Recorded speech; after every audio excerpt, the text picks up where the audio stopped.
Hello, so a very quick reflection today on perhaps a thought that might occur to a lot of folk who aren't trans themselves, but are curious, want to kind of know what this is all about. And perhaps there's an idea that some may have that it's the trappings um, of, for a male to female trans person, let's say the trappings of perceived femininity in our culture, whatever culture you're in, of course. It may be different if you're in Asia or part of Asia to in Europe, what is associated with being a woman or presenting as a woman, I should say.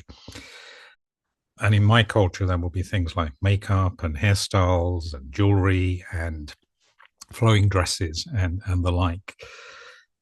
Now, I believe that there is nothing intrinsic about these things being about the existential nature of being female or male.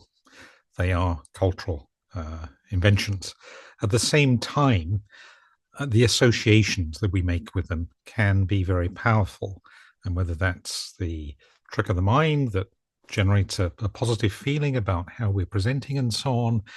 Certainly, that's the case that I have with dress, for example, or it may be something as simple as an act that is associated in the mind of a trans person with their preferred gender or sex.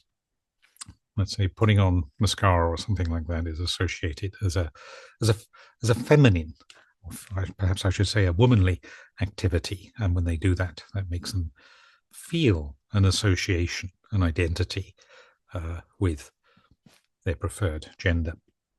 So association is powerful, but it's not intrinsic. I think that is my basic thought on this, my basic reflection.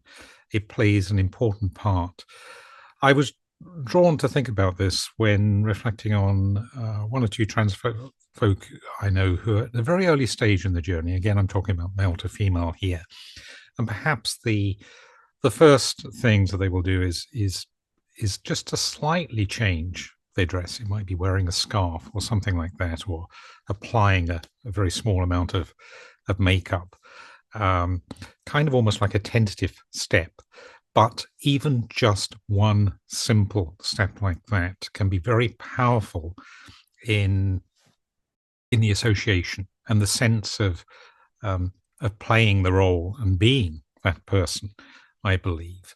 I think that's probably was the case for me, particularly years ago when I was experimenting. Perhaps when I was a lot younger. The simplest thing, the simplest association, wearing a single item of clothing, might be an item of underwear, for example, could be sufficient to allow some expression of this gender dysphoria. So it is important, but it's not, as far as I can see, what it's all about. It's just a means for relief and for expression and allowing an identity, really, to have some freedom. That's my thought. I may be wrong on this, but what is intrinsic? What is intrinsic? What is the real nature about wanting to be a woman, for example, in my case, would be different in different cultures and different times in history. The associations would be different, of course, as well, depending on fashions and so on of the time. Again, that's that's nothing intrinsic about that.